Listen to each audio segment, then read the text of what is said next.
Good evening, and for the final time in 2024, this is Face to Face. For the Newsfirst team, I'm Niresh Eliathambi.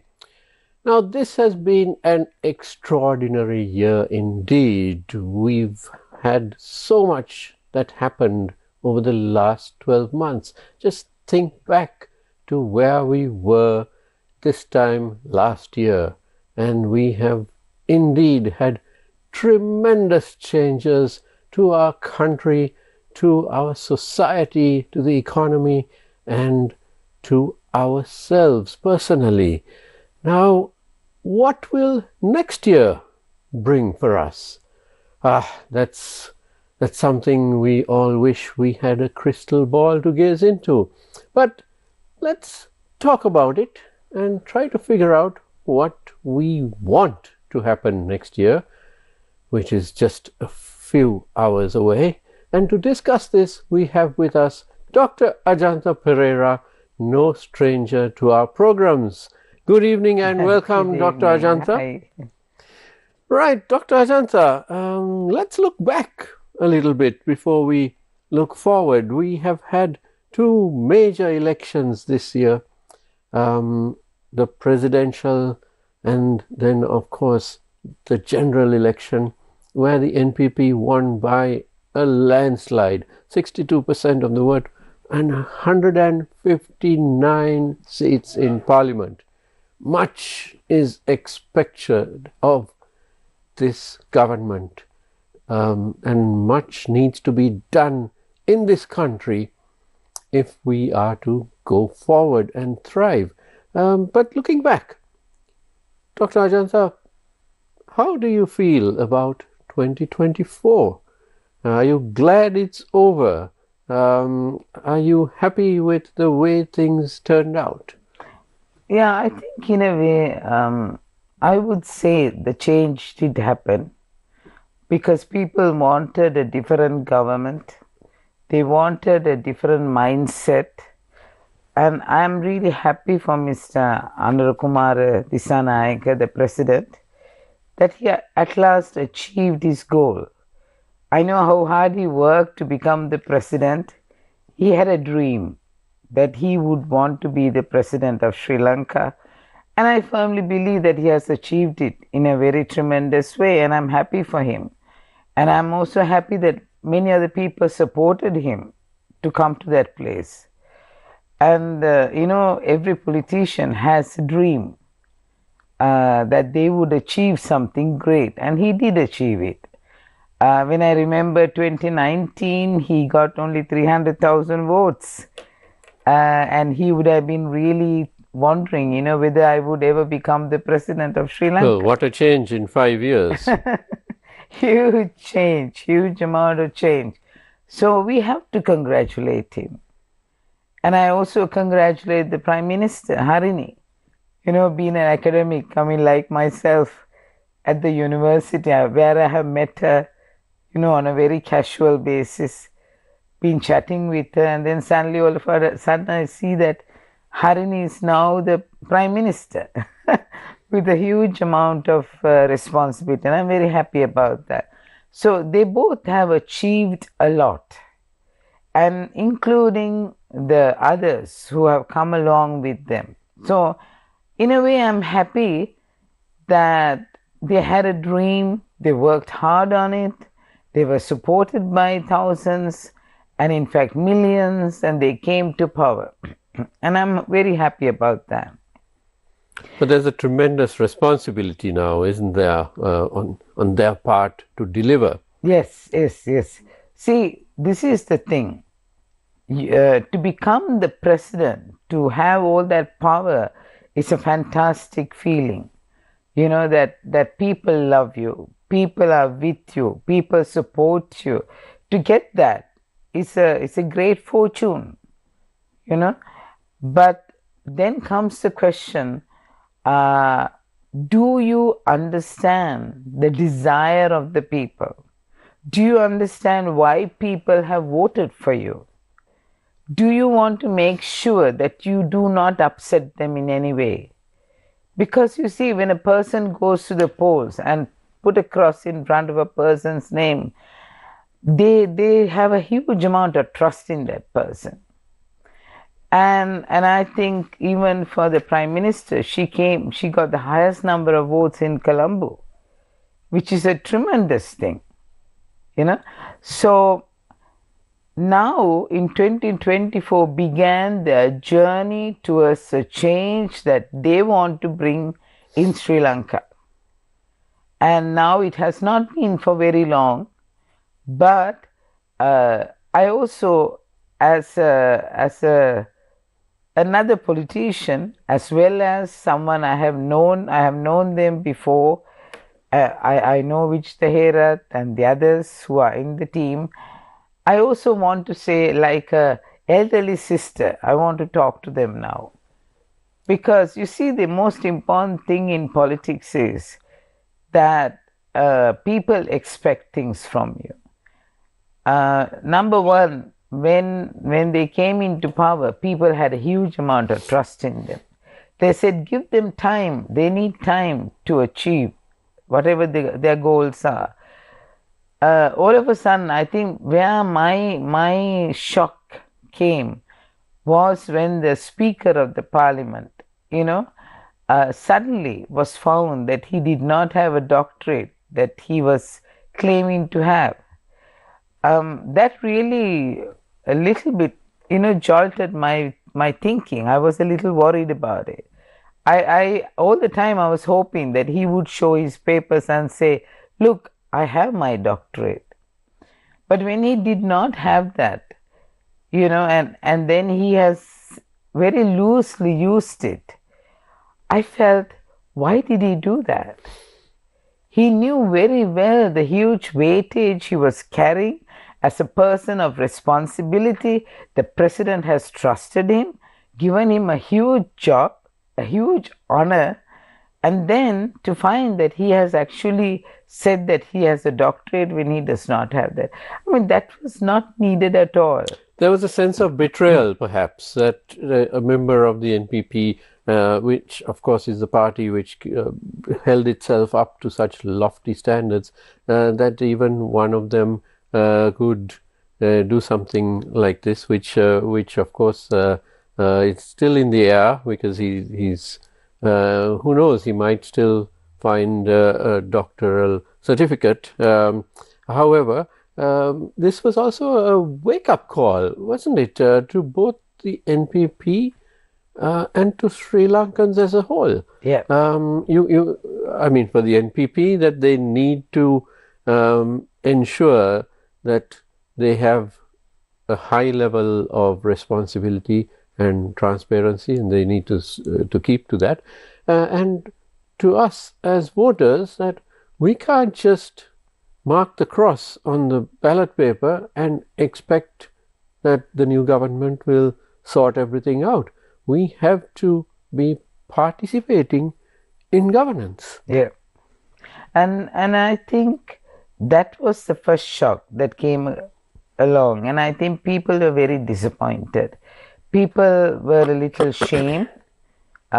People were disappointed, and at that time, the speaker himself should have said, look, I made a mistake. It's a terrible mistake, and I'm extremely sorry for what I have done, and I stepped down. I mean, that's the quality of people we expect from the NPP, because they said that they're different. They said they came to bring about a system change.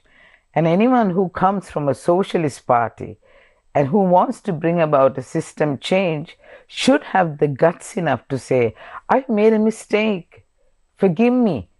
It was not proper. I stepped down. I give the opportunity to someone else. But that mea culpa, as they say in Latin, I am culpable, it was my mistake. That's not really part of our culture. I mean, you take national leaders like Gotabaya Rajapaksa, never admitted his mistakes, did he? In fact, if you had bothered to read his book, well, there's nowhere in it that he's actually saying that, it was primarily his fault. He's got a lot of conspiracy theories, but there's no no saying that the buck stopped with him as the president. It's all a bunch of excuses. So this habit of being a Sri Lankan and making excuses for everything, we need that to change now, don't we? So anyway, I mean, then came another shock when I heard that there were two ministers, both of them who did not have doctorates, have put as DR in front of them in the website, and suddenly they were gone.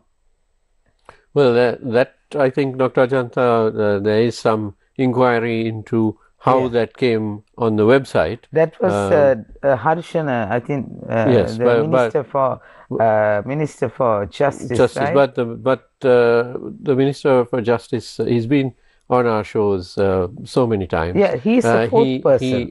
He never claimed, to my knowledge, to have any kind of doctorate. Exactly. He simply called himself an attorney at law. So I think he also was the fourth person, who they said have claimed to be DR, but he was not.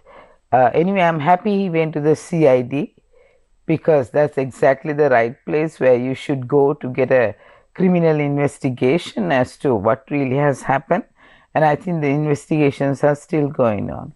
Well, it may be just the sort of flippant thing that a Sri Lankan would do with just putting Mr., Mrs., Miss, Doctor, Professor wherever they want on whoever is doing the website, basically, and this is where we need to all hold ourselves up to a higher standard, shouldn't we? Exactly. I mean, there should have been. I mean, this is the Parliament website, so somebody should have been looking into these things.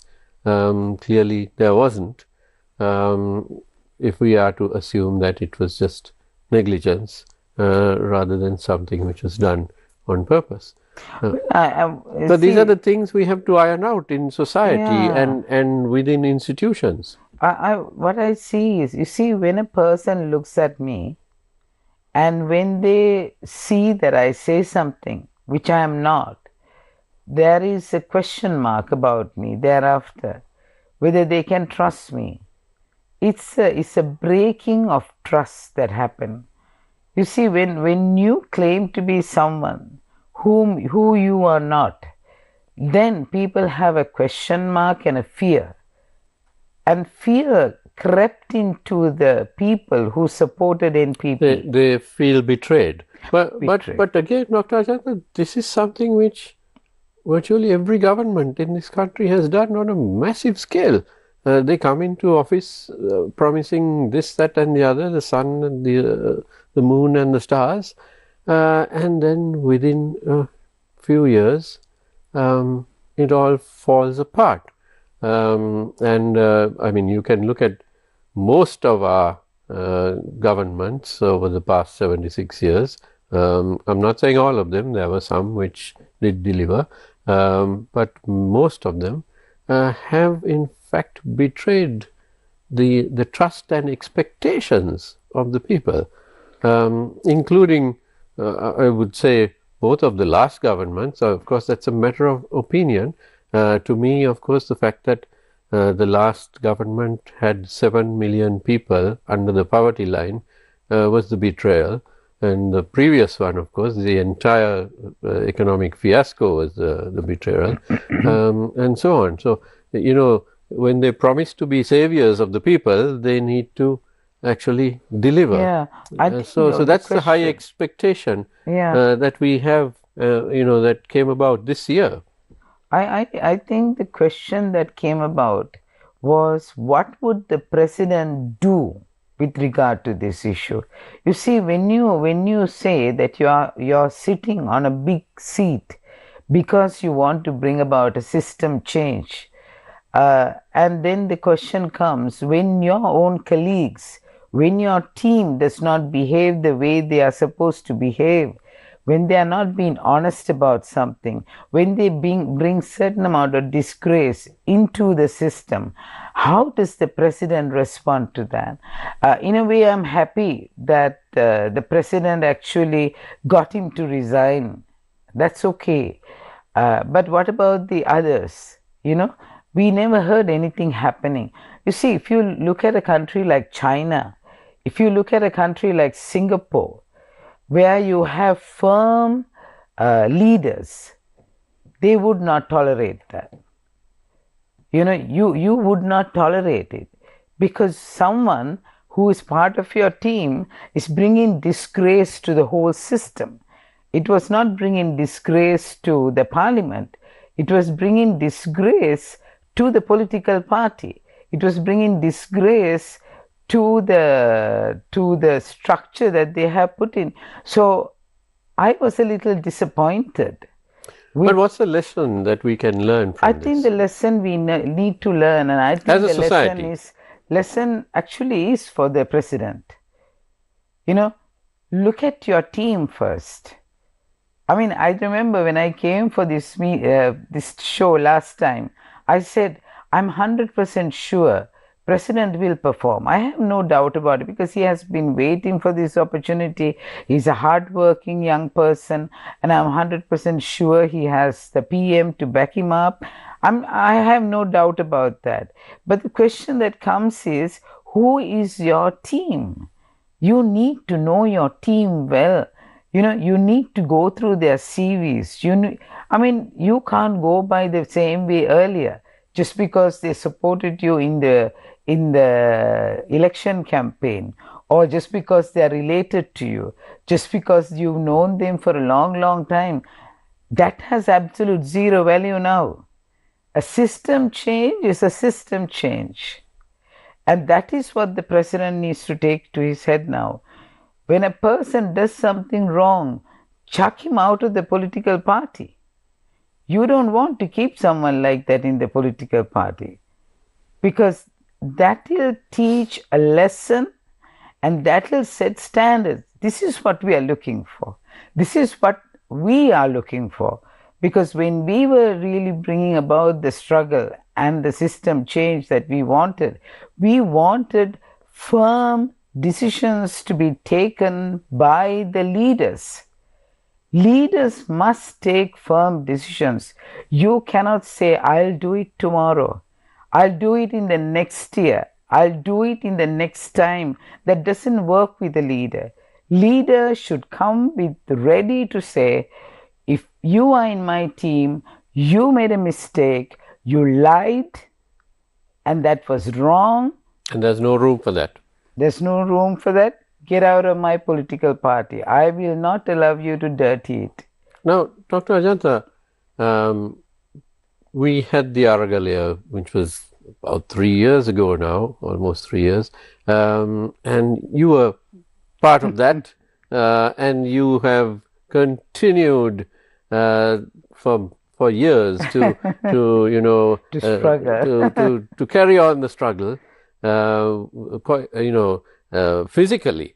I mean, you've been organizing protests at the Liberty Roundabout and so on, and so it's been a long journey, a long time. Do you feel that we've turned the corner in 2024? That now we can have a lot more hope? Well, it depends again. I have to come back to the president again. You see, he's sitting on the seat of decision making. He is the driver. He cannot say that I don't know how to drive. I'm sure he won't say that. But the thing is, the direction in which he is going to drive this vehicle called Sri Lanka is up to him. I can change the gears for him from time to time if I desperately want to. But he's the one who's got the steering wheel, right? He's the one who's going to turn it this way or that way. People can try to put brakes. People can try to put hurdles. But the direction is up to him. And now, again, I want to come back to another issue that happened in 2024. Adani, the group, wanted to have the wind power project. And so many people protested over it. And during the election platform, I think it was in October, At that time, he was not the president. He stood up on the platform and said, "I will never allow this project to come through." I think it would have been prior to September. Prior to, I think it presidential was election. in September, was it? Yes, presidential in Yeah, so September. it was in September, right? 14th of September, I think, the date. I have seen it on the news that it says, "I will not allow the project to come through." And he said, that's because the whole agreement is corrupt. These were his words. So, I mean, of course, we did think maybe when he comes into power, he'll reconsider it, or he will look at it. But we never expected him to put the reverse gear, and by the time he went to India last time, and on his way back, again he says, "No, I will allow Adani to carry out the wind power project." He does not give reasons why. So many people were protesting over the environmental issues. People were saying that it was not a good site for the project. And yet he does not talk about that aspect. He suddenly says, "I have decided that we could go on."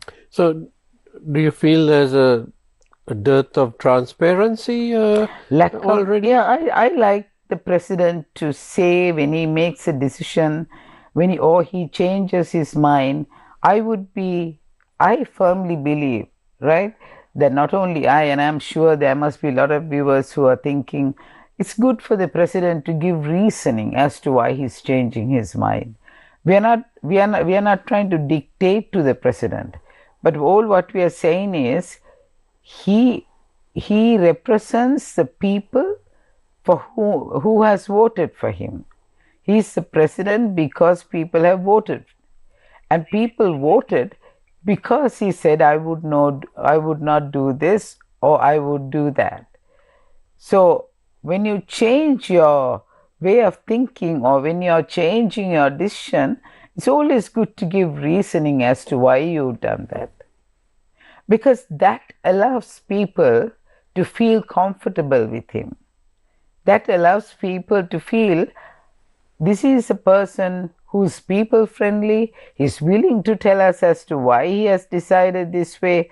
Okay, I understand it now, so I'll support him as well. You see, a president and a dictator are two different things. Sri Lanka needs a president. Sri Lanka does not need a dictator yet. No, the executive presidency is, of course, a huge part of the problem. It is a dictatorship which is voted in. We've known this, and for the past 30 years, from the time of President Chandrika Kumartunga, people have been waiting for this executive presidency to be abolished. Now, President AKD also promised this many times. Do you think that he will go through with that promise? And do you think that the process will begin in 2025? You mean to get rid of the executive presidency? The executive presidency. Very unlikely. I don't think the present president would get rid of the presidency at all. Because you see, once you sit on the seat, when you see the amount of power that you have, the people around him would not allow him to do that. Because then I don't think this government is still sure of their abilities. Because but Dr. Ajantha, I mean, abilities are one thing, but they have a mandate of 159 seats in parliament. So, they can do virtually anything as long as it's in the common good. So they should have no fear in going forward. I think it's why would they doubt their own abilities? I can give you another example which came up very recently where I had to get involved 100% because it was an environmental issue. Mr. Lalkantha, who is the Minister for Agriculture, made a statement in the parliament by saying that if any wild animals come to your land where you're farming, you can by any means get rid of them. And this was a very scary statement. Now, my question is, did Mr. Lalkantha read the Constitution? Is he very sure of what the Constitution says? Because the Constitution says very clearly that you should not destroy the natural resources. The government is responsible for taking care of the natural resources. And nevertheless, he gives a blanket approval to the farmers to say, you can kill any animal that comes to your farmland if you believe that they are going to destroy it. So that was very unnecessary.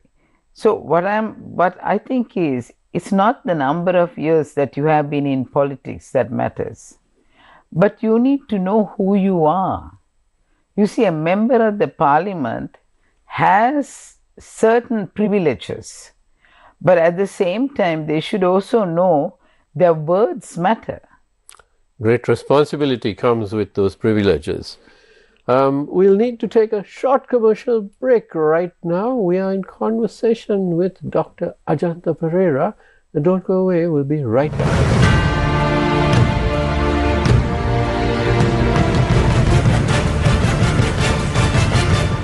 Experience the joy of 1,000 stars.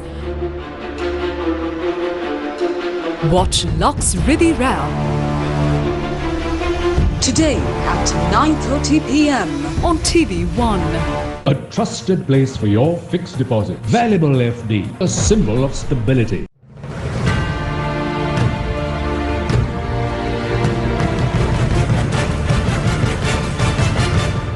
Welcome back to Face on this New Year's Eve.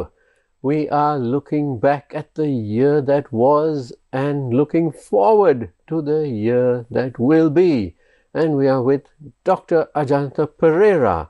Now, Dr. Ajantha, we spoke a lot before the break about what the year 2024 was.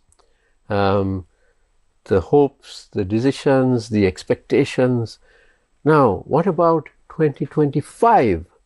What do you want happening in Sri Lanka in 2025 that the government needs to work on?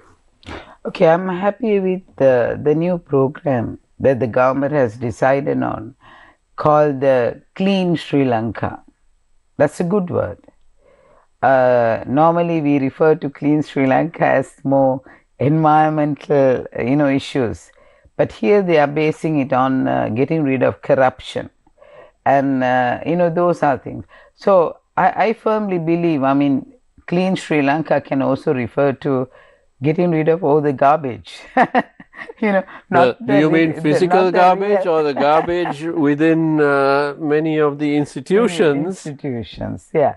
So I really congratulate the president once again for thinking of a project like that. It's good because this is what you need to drive the country. I think the Clean Sri Lanka program is all about societal change, although many might think that, well, Clean Sri Lanka sounds like it's environmental, but it's all about societal change, isn't it? Yes, that's good.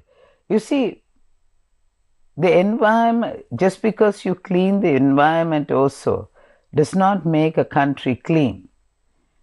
The dirt is in the mind of the people. The dirt is in the habits of the people. So it's a good thing that they have decided that cleaning will begin within the institutions, within the systems, and that's good. And I think this is something that should happen. But I like to take a small step back again and request from the president that he also clean his political party. Because if there are people who have even a little bit of, where they may have said few lies or have done, something to upset the system already, get rid of those people and make sure that your part is also, clean, so that nobody can point fingers at you and say, look, you're trying to clean here, but what about your people? Well, you have a very good point on on having a clean governing party. But what about the wider aspect, having clean government departments? Because after all, government is so huge in this country. 1.6 million government servants. They rule many aspects of our lives through their bureaucracy, and of course. Many of them are corrupt, some are not, but many are. That goes without saying. And all that has to change. So, what would you like to see in the next few months in that I think the transparency. If you look at the government institution, there are a lot of people who are sitting on their seats, but they are not qualified to sit there. Now, just like we are saying that the parliamentarians should have a certain amount of qualification, we also say that, people who are sitting in very important positions in the government institutions should also have their qualification. Because otherwise you can't run the department. And if there are people who have stolen, maybe who have cheated in some way, then, time has come for you to take action on them. This is why I'm saying a leader must take action. You cannot say, I'll do it tomorrow. So proper cleaning up has to happen. And again, second, the most important thing is their performance. How much work do they actually do? Because when you go to a government institution, most of the time, it's very easy for them to say to you, come back the next day. Say that the person is not on duty because their mother is sick, a funeral has taken place, those kinds of things. So there should be no room for that. The efficiency must increase, and they must also see how much of work gets cleared by them every day. They come in the morning at 9 o'clock, they leave by 4 o'clock, right? And then if there is a short break of half an hour, let it be only half an hour. But the rest of the time they need not only to work, but they also should have it on record what they have achieved. So you're talking basically about KPIs, performance-based incentives and Exactly. so on. But at the moment, our culture is something different. No, we need to change our culture. Time has come for Sri Lankans to change. We can't be this, slow movers. And the government departments, if you really look at it, how much money are we spending on them? I mean, each person is getting a big salary, and some of them are even getting transport. So why can't they come to work and get the work done? But I do not blame the people, because if you have appointed a minister for that task, let the minister put a good team and make sure that his team can perform.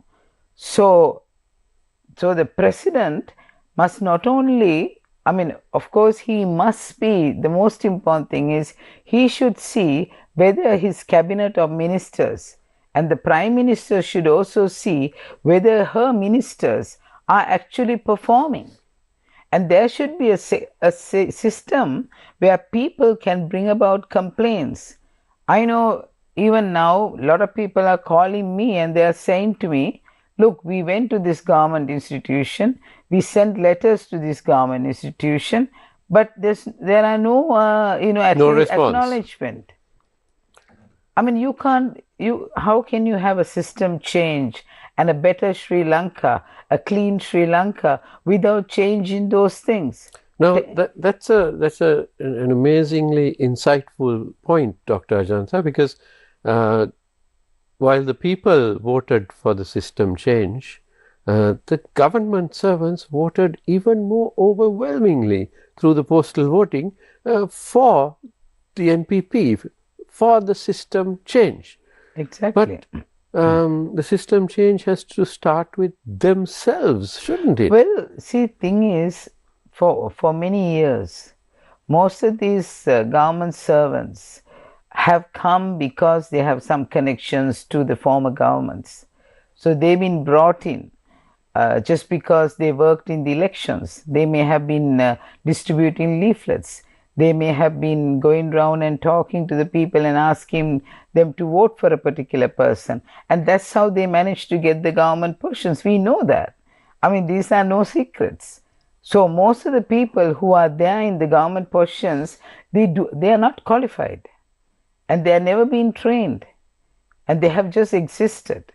And that's why the system is so corrupt. And then the worst scenario is there are people inside the government institutions that unless you give them 1,000 rupees, unless you give them 500 rupees, they will not perform. They will not do anything. This type of corruption must end. Corruption must go. We do not want to see corruption here onwards. So that's on your wish list for 2025. Yeah, and then also very much in the other thing that I'm really saying is, tender procedures. They need to be transparent.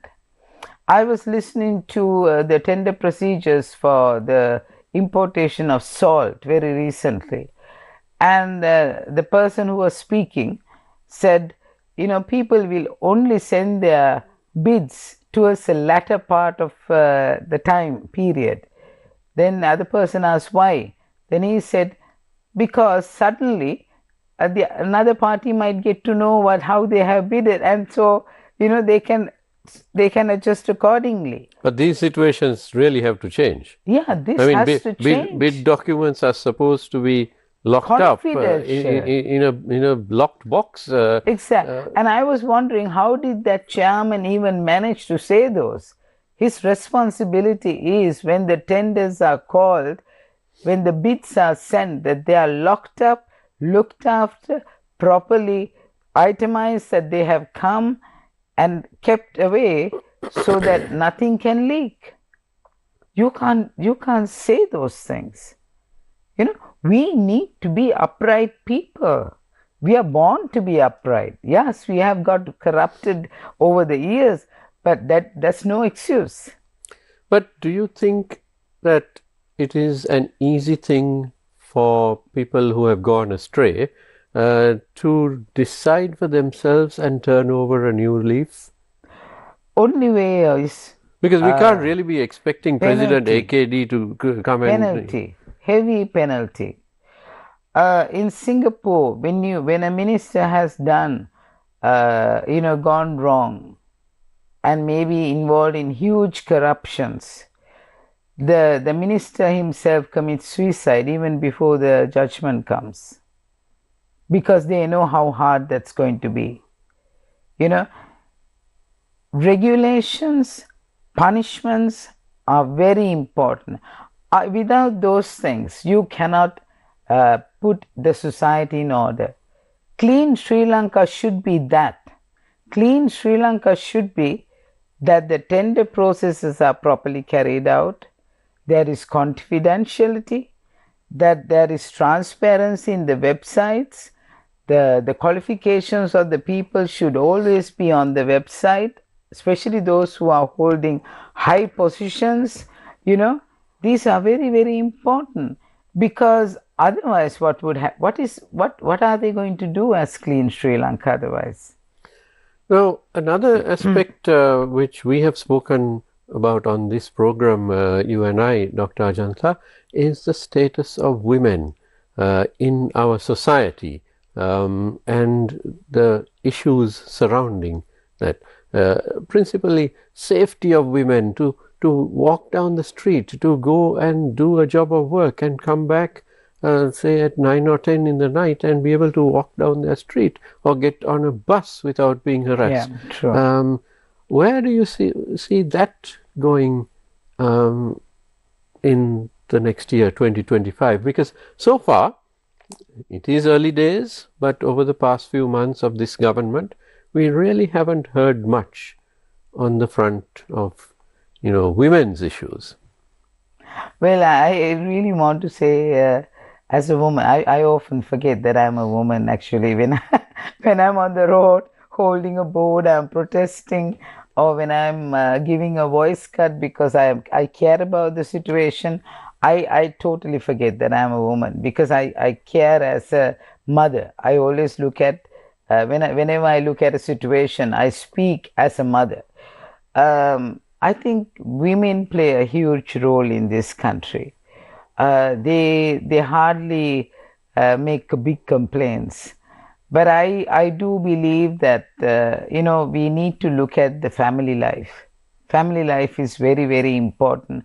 Today, the most destroyed thing in the society is the family life, because the children are also suffering because of the education system. Today, I mean, if you look at the year 5 scholarship exam, all these things are adding pressure on the children. And also here we have, mothers who are working, and they have to earn a lot in order to make sure that they give their children a proper meal. It's not easy. I mean, even for me as an educated woman, I still have to look at my purse twice before I decide that I would buy these things. So I know how hard it is. So women under pressure, what they try to do is they try to bring the maximum amount of income home.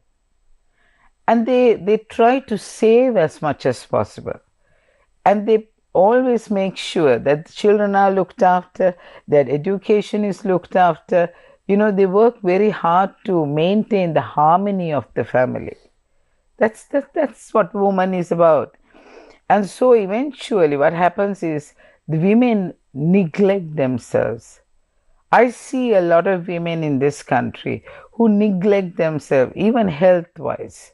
A lot of the women are sick, and we don't see that. When we see a woman out, on the road, we think, well, she's well dressed, she doesn't look too bad, she's healthy. But I know for sure that a lot of women in our society are really physically sick because they work very hard to maintain their families. And I think the government has a huge. I really want to say the Prime Minister a big thank you to Mrs. Harini, because she said about the tuition. She said that a teacher in a particular school cannot give tuition to the same children. I mean, you can't be teaching in a school and then in the evening give tuition to those same children. That's not done. So I clear really conflict of interest there. Yes. I really thank her for that. But on the other side, tuition classes, you cannot shut them, because today the competition is so high. Parents want to have a choice. Some of them choose to do local syllabus. Many choose to do Cambridge because they think by doing Cambridge, the children have a way out of the country. And so even they, one textbook of Cambridge, say biology, costs 20,000 rupees. One book. But the parents somehow work hard in order to make sure that those children are provided with those things. So it's not an easy thing. So we need to also make sure that our education system is changed. We need to have hands-on things. For example, at the university in Fiji Islands where I was teaching, the students are given 1 year where they can go to any factory, they can go to any office, and they work for a year. So by the time they come out of that place, they already have gained, experience in working in a place, and they also have a job.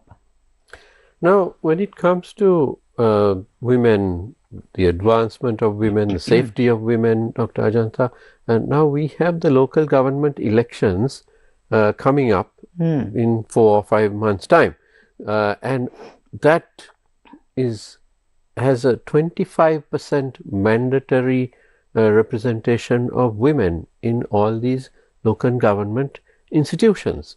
So you're suddenly going to see in your Pradeshya Sabha, your municipal council, your urban council, you're going to have 25% of the representatives, the members, are going to be women. Yep. Now, we haven't really had this before. I mean, during the last set of Pradeshya Sabhas, what we had was, yes, we had 25% women, but they were mainly the relatives and friends of the male politicians, so it didn't do much good. But this time, we're looking at something different, where independent women are expected to form the bulk of this 25% quota, and they would presumably do a lot in the councils for society as a whole, but for women in particular. Do you see 2025 and the local government election as being sort of a landmark in women's rights? I hope so. I sure hope so. Because when you're working in the local government system, there is a lot of work with very close to the people. It may be constructing a road, providing infrastructure. These are very close to the people, and working with especially with employment opportunities for the women in the area. And I think women would be very good contestants for the local government elections, because you see, when in this kind of infrastructure developmental work, one of the greatest fear is the corruption. Money can get lost very easily. Money can be very easily misused. And also at the local level, they are very close to the recipients of Samurdhi, they are very close to the recipients of Aswasuma, and so those people, members of the local governments, know exactly who the poor people are. They know exactly who are in need. And so I think there should be more women. Because women, I'm not saying men are bad, but what I'm saying is women generally, they're very inquisitive. They would go and they would try to find out about, as to what the situation is in a household. They would get close to those people, and it's easy for them to find out so many of those facts and figures. So I firmly believe women would be excellent for the local government, and I really urge every political party to already prepare and have a list, not your aunties and your sisters and your in-laws, but rather find people who are young, who are educated, who have good track records, people who have been working in the field, and for sure that they are trustable, they will get the job done, who are willing to walk around, talk to the people. Now, even if you look at the garbage issue, the simple thing like that, it's the local government members, who would be able to educate the people much more. They can work very closely with the Grama Sevakas, they can work very closely with the PHIs. So I firmly believe there should be more women coming forward. And when you're choosing women, make sure those are people who care about the people, who are willing to take that extra mile to meet the needs of the people. This is very, very important. And also people who understand about nutrition, people who understand about education, who understand about the nursery schools. Those are the facts. I mean, those are the things that the local government people would be much more closely involved in, on the health issues, the pregnant mothers. Those are very important factors. So these are the work of the women. And I would be happy even if the numbers go higher than 25%, because women could do a fantastic job as the local government members. Excellent indeed, Dr. Ajantha. The local government elections are certainly something to look forward to this Yes, time. definitely. Decisive definitely. indeed. And I'm afraid that we're out of time. Where does the time go? Yes. So Dr. Ajantha Perera, thank you very much for being with us this evening. Thank you, and I wish everyone a very happy New Year. Everyone at Newsfirst, Sirasa, a very happy New Year, and I wish everyone who's watching, may all things come true for you. May your household be prosperous. May your lives be filled with joy. And more than anything else, remember, hope is the greatest gift that you have. Never give up on hope. Thank you very much, Dr. Ajantha Perera. We have a little over 3 hours to go until midnight, and I'm sure many of you have already started your revelry. Just remember, don't drink and drive. Don't become a hospital statistic. Take a cab. Stay safe, okay? All the very best to all our viewers of Face to Face and all our other programs of Newsfirst. All the very best for a bright and prosperous and decisive 2025. And as always, the news is coming up next. So stay tuned and have a good night and a great 2025.